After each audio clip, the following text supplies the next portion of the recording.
Hello again. It is Chris Lee at Southeastern 14 here to preview Vanderbilt's road trip to Gainesville, Florida, where it will face the Florida Gators. Both teams losers last week. Vanderbilt lost by 17 in Nashville to Missouri, and the Gators last week uneventful. It wasn't uneventful. Ray Davis is still running for touchdowns in that one, but uneventful in the way that Florida would have liked it to be. Road trip to Lexington last week. So both teams having lost their last game. Vanderbilt, in fact, having lost 4 in a row. Florida had beaten Charlotte the week before. This game can be seen on the SEC Network at 4 o'clock Eastern. Vandy 2-4, Florida 3-2. And the line on it is we're doing this on Wednesday afternoon. Florida, an 18.5-point favorite with an over-under of 52, making for a predicted final of 35-17. Some other lines. ESPN's FPI has the Gators favored by 18. The SP Plus has Florida by 16. Team Rankings has Florida by 17 and Jeff Sagarin by 14 if you factor in the 3-point home field advantage for the Gators. Let's start when Vanderbilt has got the ball first. The Commodores averaging 31.3 points a game. Florida giving up 17.4. The Gators had one of the statistically top defenses in the country until they got shredded by Kentucky last week. Ray Davis really did a number on the Gators. Florida now giving up 5.0 yards per rushing play. Vanderbilt averaging 4.1 per rushing play, 7.0 per passing play for the Commodores, and 5.4 allowed on passing plays by the Gators. Vanderbilt is passing at 59% of the time, while opponents are running at 54% of the time against the Gators. Vandy went to Ken Seals, who was their starter in 20 and 21, and he led them to a better performance last week against Missouri.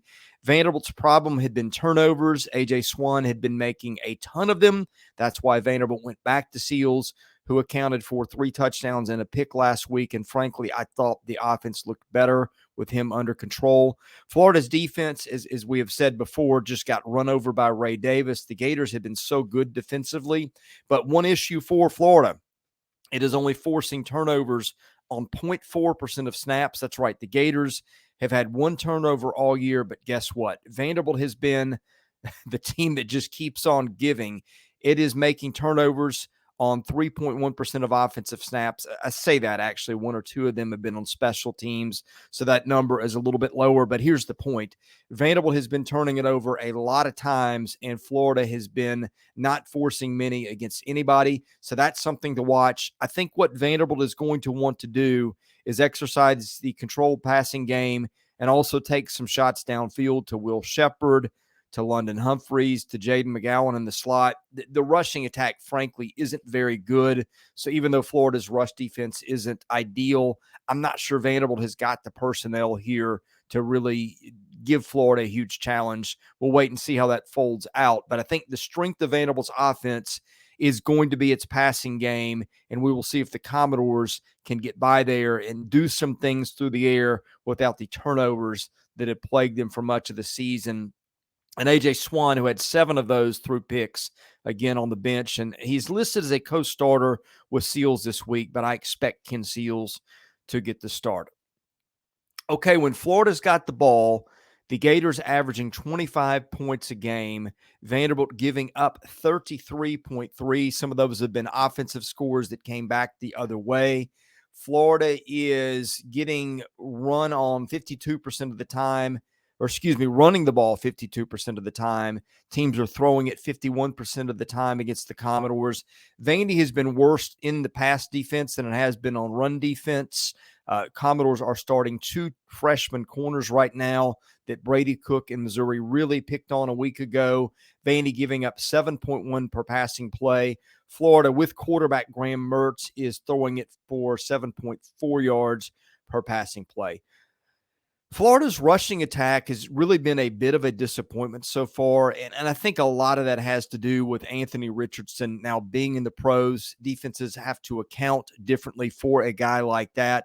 Florida still, though, got 2 really good running backs in Montrell Johnson and Trevor Etienne. Etienne, of course, 2 weeks ago in that Tennessee game was just a monster. Ran for about 170 yards, had, I think, a 61-yard touchdown early in that game. But since then, he's kind of been grounded, and Johnson has never really gotten on track this year.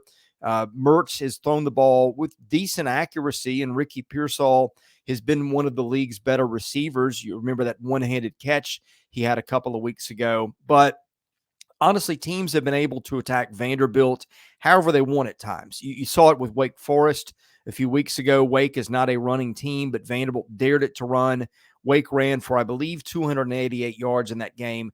I think that's what Billy Napier is going to do. I expect he's just going to say, you're going to see a steady dose of ETN and Montrell Johnson, and we'll pop a play to Ricky Pearsall here and there. But I'm guessing that's what Florida's going to do. Although having said that, Vanderbilt has been so porous in the pass defense that maybe Florida looks better than it has throwing the ball so far just because of that opportunity. And again, Pearsall has been a headache to contain so far in the passing game.